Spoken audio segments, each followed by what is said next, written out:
Bonjour à tous et bienvenue sur le podcast Café entre amis. Oui. On se retrouve aujourd'hui pour notre épisode spécial. Le premier de l'histoire. Avec une de nos invités, j'ai envie de dire préférés parce que je vais dire ça à tous les... Bah tu peux pas dire qu'il y a certains invités qui sont préférés à d'autres là, donc non, oui tu devras dire ça pour tout le monde. Surtout que je vais le dire pour tout le monde parce que j'aime tout le monde. Ok. Mais donc c'est ça, aujourd'hui Héloïse est parmi nous. Ouais, ça fout pas du tout la pression. Elle vient de ouais, exactement. Je pense que là, désolée pour vos oreilles. Mais je ouais, vais m'éloigner du un peu. coup, on va laisser Héloïse se présenter dans un premier temps. Et puis, tu vas nous dire comment tu nous as rencontrés aussi. Ouais, exactement. Est-ce qu'elle peut dire ce qu'elle a pensé de nous en première impression ? C'est horrible. Bah, en plus, je vous ai pas rencontré de la même façon. Donc, Ben non, c'est pour ça. C'est encore Non. plus différent. Bah marrant. vas-y, Donc, allez, vas-y. Bah, moi, c'est Héloïse. Du coup, je suis en maîtrise en marketing à l'ESG UQAM à Montréal, du coup. Comme les filles. Et puis, moi, j'ai rencontré, du coup, Alex en cours. Mon tout premier cours de maîtrise, j'étais en PLS. Oui. Et puis, on s'est rejoints, en fait. En fait, c'est la session où je t'ai rencontré aussi. Hein. Parce que ma première session de maîtrise, j'ai pris direct mon cours hors programme. Parce que, je sais pas, ça me fitait, j'arrivais pas à trouver de cours qui me conviennent. Du coup, j'ai dû faire genre gestion de la marque, le cours de management où je t'ai rencontré, et un autre cours, je sais plus ce que je faisais. Non, t'avais économie. Si c'était ça, t'as raison, j'avais économie. Oui, t'avais économie. J'avais une balle. Tu m'en parlais. Mais oui, donc c'est ça en fait, je vous ai rencontrés pratiquement en même temps. Ah putain. Pardon. Moi, je pensais que tu l'avais rencontré Non. Dans mon souvenir, au café. Mais c'est mais c'est parce que en gros, le truc c'est qu'on s'est vu dans un cours. Oui, après, on était assez shy toutes les deux. Oui, c'est ça. On était assez shy, puis en plus, on n'était pas dans le même groupe. Ouais. Et au final, après, j'ai fait d'autres cours. Vu qu'on n'est pas dans le même cheminement, on s'est pas recroisés. Ouais. Et c'est juste, quand Faye, elle m'a montré qui allait venir, je dis mais c'est Louise, je la connais et tout machin. Ouais. Mais même moi, du coup, quand Faye m'a montré la liste des employés, j'ai vu Alex et du coup, je l'ai ajouté sur Facebook. Et puis j'étais en mode je connais personne à part toi. C'est vrai. C'est ça. Puis Mais c'est toi ça. qui m'as supervisée aussi et qui m'a formée, du coup. On s'est vite c'est vrai rapprochés que cette batch-là, oui, c'est pas mal moi qui ai formé tout le monde. Tu nous as formés. C'est ça, exact. Et oui. Bon, vas-y, pardon, je te laisse continuer. Je sais plus où j'en étais déjà. Bah, tu fais quoi comme non, études ? tu Qu'est-ce que tu fais de tes études, ok, ouais. Bah oui, j'ai dit maîtrise. Oui. Non, mais ça, d'accord. Mais j'essaie de te remettre sur le. Oui, mais t'as dit sa spécialisation ou pas ? Marketing, ouais. Voilà, c'est ça. ok. Marketing, t'as rencontré en cours, etc. Machin. Ouais. Et c'est compliqué, on a Alzheimer un peu. Non, tu as Alzheimer. Non. On n'a pas le droit de dire ça en plus, c'est Ouais. bien. Mais du coup, t'as rencontré Alex comme ça, du coup. Exact. Bah voilà, en fait, on a C'est fait ça, la c'est suite. à moi maintenant. Oui. Comment vous êtes rencontrés ? Et du coup, toi, c'était au café. Oui. La première fois. Oui. T'es venue en tant que cliente, il me semble. Oui, je travaillais pas encore. Enfin, j'avais pas recommencé à T'avais travailler. pas repris encore le travail. J'étais revenue au Canada. Ouais. J'avais pas encore repris à bosser au café. Oui. Et donc, du coup, tu me l'as présenté, du coup. Bah, c'est ça. Ouais. Et après, soirée entre amis, etc. et tout, c'est comme ça qu'on a commencé. Vous avez fait quelques chiffres toutes les deux ? Enfin, peut-être un là ? Ouais, on Pas a pas Je fait crois que beaucoup, toi, hein. t'avais fait un remplacement. Oui, c'était pas Léana, genre il y a moyen. que t'avais remplacé à l'arrache comme ça. Si. Un jeudi. Je prenais tous les chiffres de Léana. Exact. Ouais. Ouais. Un jeudi, oui. C'est ça. Parce que le jeudi... Mais au final, ça s'est fait. Allez. Ça s'est fait naturellement, quoi. Ouais. Oui, Puis, voilà, vous êtes bien comme entendu. c'était le groupe d'Alex, etc. et tout, on a fait des soirées ensemble. Ouais, c'est vrai. ça. Donc, Puis du coup, qu'est-ce que t'as pensé de nous ? qu'est-ce que j'ai pensé ? Je te mets sur la scène. Alex, ce que je disais là tout à l'heure, c'est qu'elle était pas mal shy. En vrai, je voyais qu'il y avait plein de points communs, tu sais, quand on a fait notre présentation en cours, tu sais, le truc classique en mode c'est quoi nos passions, c'est quoi ce qu'on aime dans la vie. Et on avait plein de sujets en commun. Et j'étais en mode elle a l'air intéressante, etc. et tout, mais on était vraiment hyper timides, genre elle était juste en face de moi et moi j'étais en mode coucou. Ouais, mais c'est vrai qu'en plus cette époque-là, genre en cours, vu que c'était tu sais, c'était le début de la maîtrise et tout. En cours, je suis pas très sociable. Ouais. Genre, j'avoue que, tu vois, par exemple, si Célia, elle avait pas fait le pas, je pense que je l'aurais pas trop fait non plus. Ouais. Parce que, genre, pareil, je sais pas, j'étais peut-être pas encore assez à l'aise, tu vois, peut-être plus tard dans la session, oui, mais au tout début, c'est vrai que... Bah, c'était déjà impressionnant d'être en maîtrise, là, donc on essayait de fou, s'ajuster dans nos vies, là. Oui, exactement, Ouais, puis c'était exactement. votre première session, entre guillemets, à l'étranger aussi, même si toi, t'avais fait l'échange et tout. Ouais. Genre, il y avait quand même ce truc-là de... T'as fait un échange, toi? Bah oui. C'est bien ce qui me semblait, je suis en train de dire, mais je suis débile. Non, mais moi, c'était plus le fait, je pense, de passer en maîtrise et du fait que j'étais pas en échange. C'est ça, puis tu sais, c'est des plus petits groupes. J'ai l'impression que t'as un peu plus de pression en maîtrise, tu vois. Moi, j'allais en amphi en mode vraiment tranquille. Je suis arrivée dans les salles de maîtrise, j'ai vu on était 15-20, j'étais en ouais, c'est ça. Tu te présentes devant... Ouais, c'est ça, tu te présentes devant tout le monde et tout, genre, tu peux pas te mettre genre en mode...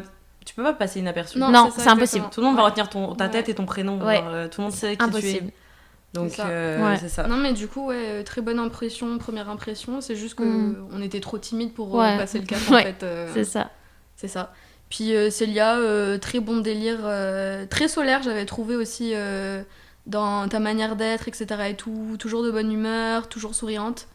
Et du coup ça m'avait donné un bon feeling. C'est mon compliment préféré. En premier aperçu, quoi. Quand on me dit que je suis solaire. C'est ça. C'est mon préf. Voilà. Je suis flattée. Voilà. On va faire ça comme ça, ils vont nous flatter. Ouais, non, ça ira. En fait, vous cherchez les compliments. Non, Célia cherche les compliments, moi, ça. Alex, ça la met mal à l'aise. C'est pas ça, mais c'est que, genre, on pourra jamais se faire ce genre de compliments sur moi, tu vois. Quoi ? Mais non, mais les conneries de bail solaire et tout, machin, moi, je suis pas quelqu'un de solaire, tu vois. Genre, je suis l'inverse. Je suis le nuage. On est les deux des fois blanc, des fois gris. On est les deux glaçons. Oui, en on glaçon, je sais pas. Mais... Le feu. Enfin voilà, bon, on s'égare un peu. Ouais. Du coup, aujourd'hui, Hello nous a amené un sujet. Oui. Parce que c'est du coup la consigne. Ouais. C'est que nos invités amènent le sujet dont ils ont envie de parler. Et elle a choisi... l'optimisme radical. Ouais. Et par rapport à quoi ? Par rapport surtout à Dua Lipa, parce que j'ai découvert le concept grâce à elle, grâce à son album. Ouais. Voilà. Tu veux que je le définisse ? Mais non, mais... Oui, genre... si, bah attends, non. mais c'est dans le sens, tu sais, genre, t'as découvert le concept comme ça, mais qu'est-ce qui fait que ça t'a plu ? Bah en fait, ça m'a tout de suite fait écho, en fait, dans ma vie, dans ce que j'étais en train de traverser. Et du coup, c'est comme ça que je me suis intéressée à ce sujet-là, parce que je trouvais que ça faisait du sens... dans mon quotidien et dans ma vie. C'est ça. Ok. Est-ce que t'as bien aimé l'album du coup de Tu allais pas le dernier qui est sorti ? Oui. Sinon je me le ferais pas tatouer. Oui. Mais c'est vrai. C'est ça. Ouais. Mais non vraiment. En fait elle s'est vraiment créée une nouvelle identité sur cet album où c'était vraiment ses influences à elle alors que du coup, son ancien album, Future Nostalgia, c'était vraiment des inspirations des années 80, je crois, ou quelque chose comme ça. Je pense, oui, c'est vrai. C'était très un peu disco, enfin plein de mélanges, tu sais, d'anciens, même de sons, etc. et tout, qui avaient été déjà utilisés. Elle a eu d'ailleurs pas mal de critiques là-dessus, parce que, tu sais... qu'elle reprenne des samples et tout. Ouais, c'est ça, exactement. Ouais. Et là, c'était vraiment son identité à elle, son histoire à elle, beaucoup plus... rough, genre, je sais pas comment dire, mais dur, genre naturel. Oui, naturel, elle a pu se retrouver son... ce qu'elle voulait faire, quoi. Ouais. Ok. Donc c'est comme ça que va s'appeler l'épisode. Ouais, du coup. On va l'appeler comme ça, et puis vous allez pouvoir aller streamer, ça doit être sur toutes les plateformes, je pense, son album, oui. Comme d'hab, vu qu'il vient de sortir. Puis elle est en train de faire des tournées, là, actuellement. Ouais, c'est ça. On croise les doigts pour avoir un exactement, ticket, mais... Héloïse va essayer de se battre. Demain, ça va être là. C'est demain, ok. C'est demain, ouais. Parce qu'on tourne ça le 18. Et, mais c'est ça. Mais ok. Et donc ça, on va apporter la définition de l'optimisme radical un peu plus tard. Ouais. Parce qu'avant toute chose, on va faire la review café. Ah, on l'a fait. Là, pour une fois qu'on est en même temps, c'est le seul qu'on réussit à faire, je te le dis. On a toujours été là en mode, on va pas le faire, on le fera pas, ça marchera pas. Ouais, vraiment. Puis au final, je pense que ça passe. Ouais. Je pense que ça va. J'espère. Soit on est ridicule, soit ça passe. Ah, mais de toute façon, l'un ou moi, l'autre. à partir du moment où Léana m'a dit, c'est là, des fois t'es cringe, et que je me suis réécoutée. Je sais, c'est ta nouvelle personnalité. Je me trouve cringe, genre hyper souvent. Genre là, tu vois, je l'ai déjà été au moins pour moi 2 fois depuis le début de l'enregistrement. Enfin, on en est. Mais c'est drôle. Ouais. Moi, ça me fait rire. Faut avoir de l'autodérision. Et aujourd'hui, de quel café tu vas nous parler, Héloïse? Carmen et Felipe, Oui. qui est sur Laurier, parce que on est dans ce coin-là. Là, Voilà, donc, c'est ça. on traîne pas mal à côté du parc. Et Ouais. là, il est sur la ligne de métro, donc c'est hyper simple d'y aller. Puis c'est ça, dès que je suis en retard en cours, je vais prendre un petit café. Ouais. Quand j'ai rien à manger, je vais prendre un petit sandwich là-bas. Ou même quand j'en ai marre d'étudier chez moi, je me pose là-bas parce qu'il y a une petite ambiance familiale. Ok, sympa. C'est ça. Ouais. Ok, qu'est-ce que tu as testé là-bas? Qu'est-ce que tu recommanderais? J'ai testé les sandwichs, j'ai testé des desserts, genre les brownies, et j'ai testé aussi les cafés, bien sûr. C'est quand même le principal. Donc, mais en vrai, j'aime bien. Après, il faut vraiment aimer le café, tu sais, intense, là. C'est en plus, leur fournisseur, c'est Barista Montréal, donc je suis un peu fan de oui, eux. Donc, mais oui. c'est bon. Et puis, il y a la 3e vague aussi, leur cup réutilisable, tu sais, c'est déployé sur Montréal. Donc, je pense c'est pas mal pour les gens qui ont des valeurs un peu responsables. T'apportes ta tasse réutilisable, la 3e vague. C'est ça. Et du coup, en vrai, c'est super bon. Moi, j'adore, en tout cas, si tu quand devais il y a nous des... conseiller, genre, une boisson et un truc à manger. Moi, la base, c'est leur panini poulet pesto. Genre, j'adore. Faudrait que je teste, tu me l'as bien Et vendu. sinon, ceux qui aiment le fromage, il y a aussi, avec de la confiture de figues, ils ont un panini. Ouais. Et en boisson, moi, c'est le classique, c'est le latte vanille, en fait. Malheureusement. Oulala, on est en présence de personnes originales. De toute manière, vous savez pas ce que c'est autre chose. Le latte vanille, c'est la meilleure chose. En fait, vous ressemblez surtout. Oui, parce que les gens nous confondent. Quand on travaillait au café, les gens nous confondaient. Ouais. Apparemment, des jumelles. Avec C'est Héloïse. ça. Ouais. Séparés au berceau. Oui. Voilà. Séparés de région. Donc voilà, ça c'était la petite review café. Allez tester, oui, du coup. Nous, on va faire la même chose, Philippe. du coup, Hello va nous faire découvrir. C'est vrai que du coup, on l'a pas testé. Donc ça nous fera une autre review aussi à faire, parce qu'on ira tester. C'est vrai. Ça va être sympa. Donc voilà, et puis je pense qu'on va revenir sur le sujet du jour qui est l'optimisme radical. Puis on va laisser Héloïse nous conter la définition.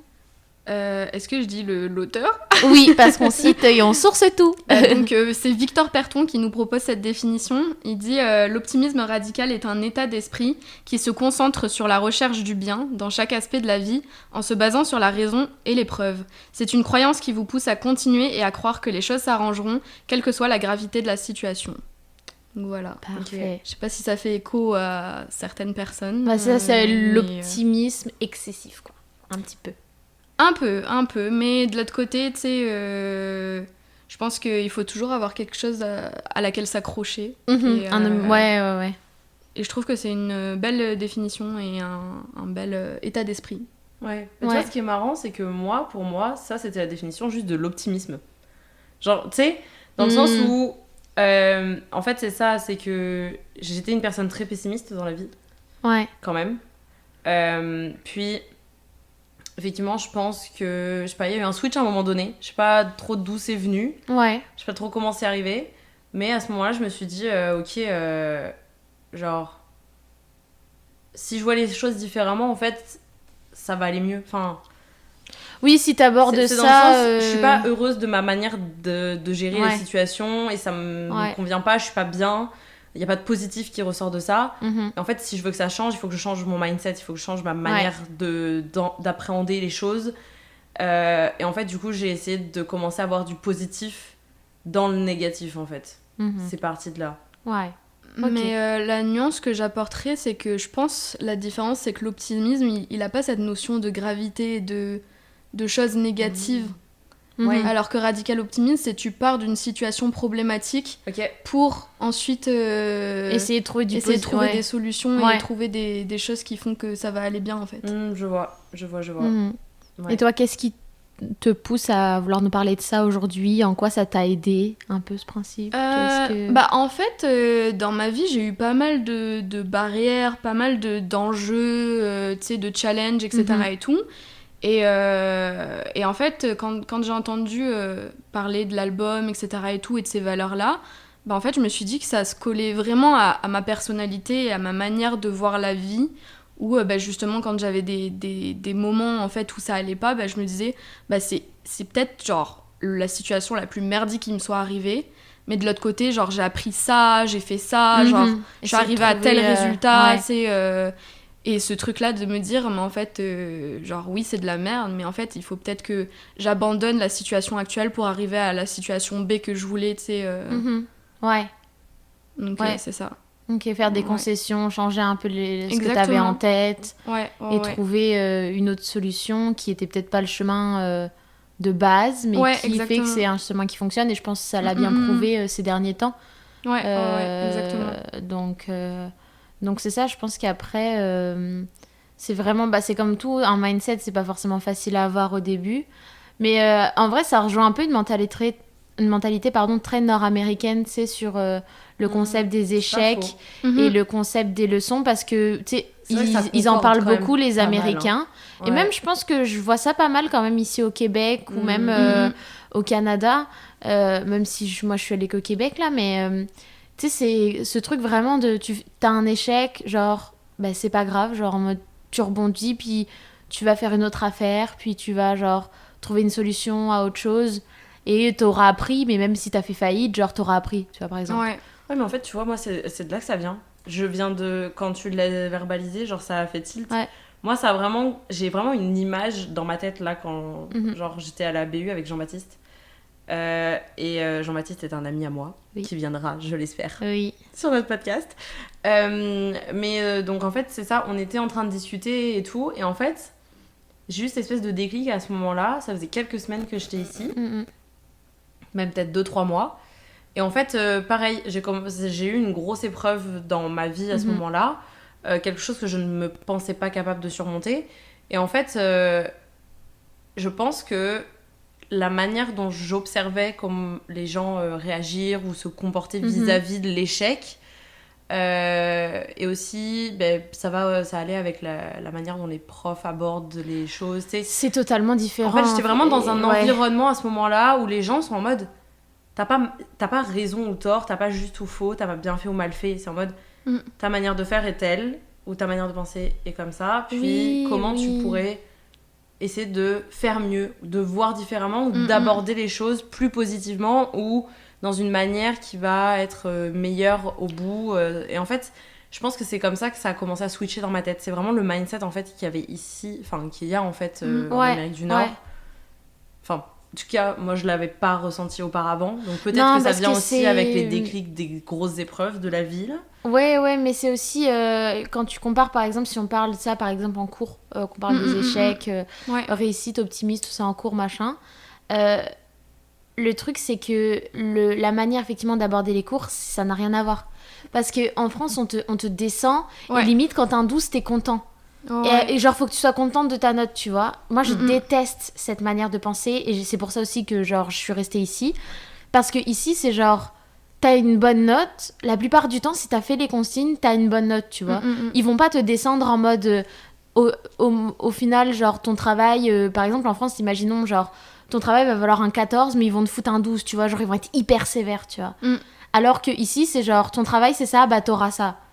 Et même si des fois, ils sont un peu trop gentils, ça pousse aussi à t'engager plus. Je pense qu'il y a un truc comme ça, genre, plus t'as des bonnes notes, plus aussi t'es content, donc t'as envie de t'engager. Enfin, pour moi, je vois ça un peu comme ça. On cherche pas à te piéger, en fait. Oui. Le nombre d'examens, quand j'étais à la fac en France, mais quel enfer, quoi. Où t'as été à tous les cours. T'as bossé, t'as appris tes concepts, t'as fait tes TD, t'as tout fait comme il faut. Donc techniquement, même si tu maîtrises pas tout, parce que c'est pas forcément possible, genre tu devrais t'en sortir. T'es supposé avoir quand même vraiment une bonne note, puis t'arrives devant l'examen, puis là le sujet c'est genre 0 ce que t'as vu en cours. Genre, je peux comprendre que peut-être il y a des profs qui font ça parce qu'ils veulent ils veulent développer genre une forme de raisonnement ou ce genre de choses, mais en fait... Moi, à ce moment-là, c'est quelque chose, surtout quand t'es assez jeune, parce que c'est surtout genre fin lycée, début... tu rentres dans la vie d'adulte, t'as pas forcément hyper confiance en toi, tu sais pas trop où tu vas, ce que tu veux, ce que tu fais. Ça aide pas, là. Non, c'est ça, c'est un mindset totalement différent, mais moi, ça m'a aidé, je trouve, à avancer, ce mindset-là. Ouais, mais moi, pour faire la comparaison, je pense qu'il y a vraiment ce truc-là de ici, c'est échec égale genre apprentissage. Oui. Alors qu'en France, c'est genre échec égale t'es une merde, genre tu vas pas y arriver, ou genre. Enfin, il n'y a pas ce truc-là de t'as le droit de justement pas réussir ou quoi, tu sais. Et je pense que c'est vraiment cette mentalité qui est complètement différente. Et qu'en France, t'as ce truc-là de si t'as de l'échec, c'est ça.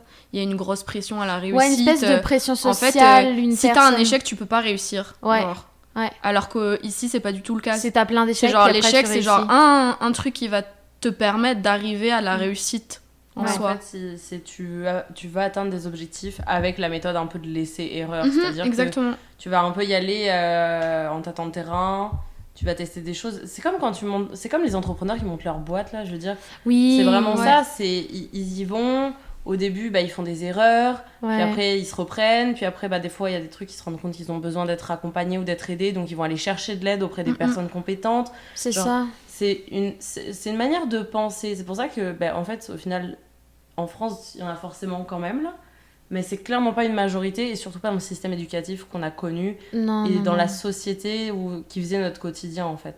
Oui, non, c'est ça, c'est juste une manière différente de voir les choses, donc je pense que ça aide aussi à être plus optimiste, parce que les gens, ils te critiquent moins pour tes échecs que ça, quoi. Ils te critiquent... Enfin, tu vois ce que je veux dire, genre... Ça n'a pas le même poids, en fait. Exactement, et du coup, ça t'aide peut-être à aller plus dans ce mindset-là, en mode, on va s'en sortir, on va trouver une autre solution. Exactement. Moi, je pense que ça, je l'ai pas mal appris, parce que je considère pas avoir connu d'échecs, tu vois, dans ma vie, par exemple, au niveau des cours, au niveau de tout ça. Parce que, genre, au final, à chaque fois, je trouvais toujours un autre chemin. Genre, même si j'avais pas ce que je voulais en premier, au final, je trouvais un autre chemin qui me convenait mieux. Genre, tu vois, de base, je m'étais dit, ouais, je vais faire une licence d'éco et tout, c'est ça que je veux faire, et tout. Genre, j'ai dit, c'est mort, je fais rien d'autre, tout ça. Puis au final, je me suis retrouvée à faire une licence de gestion en France parce que j'ai découvert ça. Puis du coup, j'ai changé un peu ma manière, ma vision. Ou ça, pareil, pour ici, j'étais là en mode, je veux venir en Amérique du Nord, mais genre, je vais aller dans un pays anglophone. Puis au final, je me suis dit, genre, j'avais pas fait les démarches pour aller dans un pays anglophone parce qu'il fallait passer le TOEFL. Puis à cette époque-là, j'étais pas bien. Puis au final, je me suis dit, non, je vais aller à Montréal. Puis je sais pas, genre plein de trucs où genre tu te serais jamais imaginé, mais au final, t'as réussi à te dire, on va s'en sortir, je vais toujours m'en sortir. Exactement. Puis, du coup, je vais trouver un autre chemin. Mais c'est ça que moi j'entends en tout cas dans la définition de l'optimisme radical, c'est que peut-être que genre, tu sais par exemple quand j'étais au lycée, je pensais que j'allais faire du design, je me suis retrouvée en ES au final, et en fait il y a toujours un chemin qui m'a amenée là où j'en suis actuellement. Et c'est ce truc de positif de me dire, en fait, c'est pas grave si j'ai pas eu le design parce qu'au final, je suis là maintenant dans telle position, en marketing, tu sais, au Canada, tu sais, donc au final, c'est positif. Oui. Et sans ces trucs-là de... j'ai eu des questionnements, j'ai eu des doutes, j'ai eu des moments où je me suis dit ah merde, si j'ai pas le design, en fait j'ai pas réussi. Et puis au final j'ai étudié pendant tant d'années pour penser que j'allais faire du design et en fait non, et je vais en éco et je comprends pas pourquoi je suis en éco, mais au final l'éco ça m'a amené au marketing, tu sais, c'est tout un cheminement où sur le coup tu te dis en fait ça va pas aller, et au final ça va bien. Et c'est pour ça que pour moi c'est important de maintenant embrasser ce truc là de au lieu de me créer des angoisses, en fait je vais me dire en fait tout arrive pour une raison, et en fait tout est beau. Oui, et puis cette manière de penser aussi, ça apporte une forme de résilience, et la résilience à mes yeux est la plus belle qualité qui soit. Mais ça apporte une forme de résilience, et aussi ça aide à affronter les situations futures, parce que nous on est encore jeunes entre guillemets, mais donc on n'a pas énormément d'expérience peut-être sur certains sujets ou certaines épreuves de la vie, je dirais. Oui, parce qu'on n'est pas encore entré dans le monde du travail, tout ça. C'est ça, il y a plein de choses qui ne nous concernent, on n'est pas encore concernés par ça. Et en fait justement, je trouve que c'est ce qui vient avec l'apprentissage en grandissant et en devenant adulte, c'est que tu dois apprendre pour que ça se passe bien à gérer les choses avec moins d'égocentrisme, en fait, comme un enfant ferait, en fait, parce que c'est sa manière de fonctionner, là, où il voit que par rapport à sa situation, alors qu'en fait, c'est tout un ensemble, c'est tout un contexte, c'est en mode, c'est pas juste, j'ai pas réussi ça, je vais pas y arriver, je suis pas bonne, c'est, ok, ça n'a pas fonctionné, bah, peut-être que c'est parce que j'ai quelque chose de meilleur à aller apporter ailleurs, où je vais être plus douée pour faire autre chose. Oui. Je vais contribuer à la société d'une manière différente. Ouais. Je vais trouver un équilibre de vie qui va pas être le même. Mes épreuves de vie vont faire que même si à un instant T, ça m'aurait convenu et ça aurait été la bonne chose pour moi de faire genre tel métier, le temps que je fasse mes études, comme j'ai évolué, c'est ça. C'est pas forcément en fait ce qui me correspond toujours. Oui, il y a des gens qui savent ce qu'ils veulent faire. Oui, puis dès ils y vont direct. Ouais. Ils y vont, ça fonctionne, tant mieux pour eux. Mais la majorité des gens n'ont aucune idée et changent de chemin en cours de route ou se remettent en question. Et des fois, c'est juste aussi réaligner ou prendre un chemin différent pour arriver au même endroit au final. Ouais. C'est ça aussi, je pense, le radical optimism. C'est le côté où tu te dis, c'est pas parce que ce chemin-là, il n'a pas fonctionné que d'autres... qu'il n'y en a pas d'autres pour aller au même endroit, tu vois. Ouais, et puis ça aide à naviguer avec l'incertitude, en fait. Parce que nous, on est obligés, déjà, en tant qu'étudiante étrangère, de faire face à cette incertitude-là. Puis en tant qu'étudiante finissante aussi, parce qu'on on fait face à la plus grosse incertitude, c'est est-ce qu'on va trouver du travail ? Quel travail on va trouver ? Est-ce que ça va nous plaire ? Est-ce qu'on reste ici ? Il y a une question de papier, exactement, il y a tellement d'incertitudes que tu peux pas contrôler. Nous, on s'en va vers ça, parce que là, ça allait... on savait qu'on allait vers juste nos études, même s'il y a de l'incertitude à l'intérieur. Mais moi, ça m'aide à me préparer à ça, parce que, tu vois, quand j'ai eu le moment où, je cherchais mon projet et tout, j'étais comme, je sais que je vais m'en sortir, même si là, je le sens pas, mais je sais que je vais m'en sortir. Tu sais, c'est toujours... Moi, c'est ma mère qui m'a appris ça, mais c'est toujours genre... On est toujours là en mode, on s'en sortira toujours.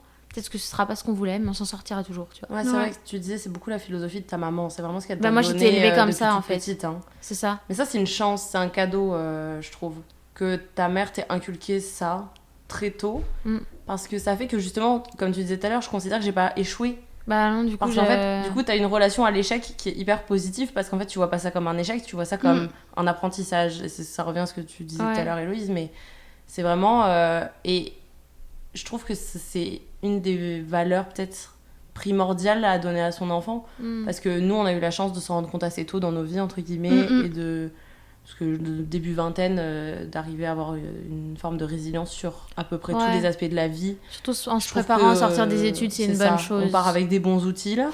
Mais il y a des gens qui vont probablement... Enfin, il y en a plein qui s'en rendent compte beaucoup trop tard, ou qui s'en rendent jamais compte, et c'est ça qui est plus triste ou dommage, parce que du coup, ils vivent tout beaucoup plus mal, et du coup, ils sont moins heureux. Ouais.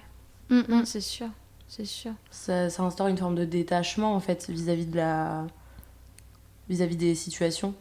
Puis on est moins atteint. Oui, on est obligé de faire face à ça, parce que on pourra jamais tout contrôler là. Nous, on rigolait là-dessus, on est des personnalités qui sont très contrôlantes. Exactement, on est comme ça, puis tu sais, on changera jamais parce qu'on va pas changer juste pour ça, mais c'est bien de trouver savoir naviguer avec l'incertitude et de trouver une certaine paix.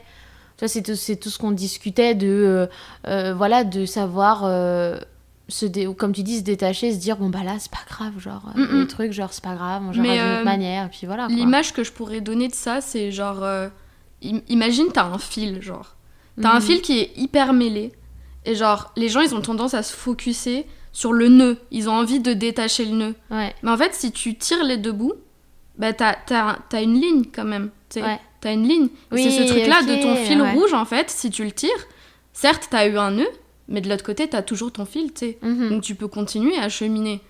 Et genre, dans ta vie, tu vas avoir plein de nœuds comme ça.